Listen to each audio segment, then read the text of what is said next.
Shalom jemaat Tuhan, Bapak Ibu Saudara, apa yang seringkali membuat kita kuat menjalani kehidupan kita? Raja Yotam di dalam 2 Tawarik 27 ayat yang ke-6 dikatakan di situ, dia atau Yotam menjadi kuat karena ia mengarahkan hidupnya kepada Tuhan Allahnya. Bapak Ibu Saudara, kita tahu hidup Raja Yotam. Dia yang selalu mengarahkan hidupnya kepada Tuhan, dikatakan di dalam ayat yang ke-6 tadi. Yang artinya adalah dia seorang raja yang berbahagia karena dia tidak berjalan menurut nasihat orang fasik, yang tidak berdiri di jalan orang berdosa, yang tidak duduk dalam kumpulan pencemooh, tetapi yang kesukaannya ialah Taurat Tuhan dan yang merenungkan Taurat itu siang dan malam. Di tengah situasi dan kondisi yang menggodanya untuk meninggalkan Tuhan, untuk berbuat dosa, untuk hidup dalam kesenangan duniawi, Raja Yotam tetap memilih untuk mengarahkan hidupnya kepada Tuhan. Di tengah dunia yang bengkok dan banyak orang-orang yang hidup serong, kita dipanggil Bapak Ibu Saudara untuk mewartakan kebenaran. Tentu ini satu hal yang tidak mudah untuk kita lakukan karena dunia ini begitu jahat.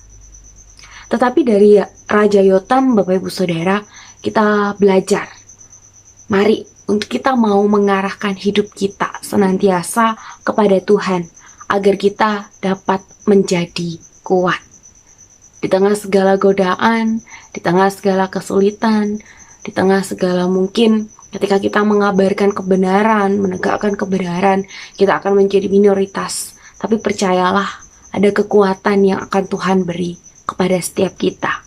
Raja Yotam menjadi kuat karena ia seperti gambaran pemazmur ya dalam Mazmur 1 ayat yang ketiga, bahwa ia seperti pohon yang ditanam di tepi aliran air, yang menghasilkan buahnya pada musimnya, dan yang tidak layu daunnya, apa saja yang diperbuatnya berhasil. Raja Yotam senantiasa hidup dekat dengan Tuhan, senantiasa bergantung kepada Tuhan, menaruh harapannya kepada Tuhan, sehingga apapun yang dikerjakan oleh Raja Yotam, Tuhan selalu menyertai, Tuhan selalu memberkati. Bapak Ibu Saudara, mari kita menjalani kehidupan kita sebagai seorang yang senantiasa berbahagia. Kita bahagia karena hidup di dalam kebenaran. Kita bahagia karena kita hidup di dalam firman Tuhan, sehingga kita memiliki kekuatan setiap hari, yakni apapun yang kita perlukan, Kristus selalu menyediakan. Apapun yang kita lakukan, Tuhan selalu memberkati kita. Mari kita mau terus mengarahkan hidup kita kepada Allah. Tuhan memberkati. Mari kita berdoa. Tuhan, terima kasih karena Tuhan boleh terus beranugerah dalam kehidupan kami, dan kami tidak mau menyia-nyiakan akan anugerah yang sudah Tuhan beri bagi kami. Biarkan hidup kami boleh menjadi dupa yang harum. Biarlah hidup kami boleh menjadi kitab yang terbuka, di mana Kristus boleh terus dipermuliakan. Berkati kami ya Tuhan, untuk boleh terus menjadi alat Tuhan, untuk boleh terus Tuhan pakai, membawa jiwa-jiwa baru datang kepada Tuhan.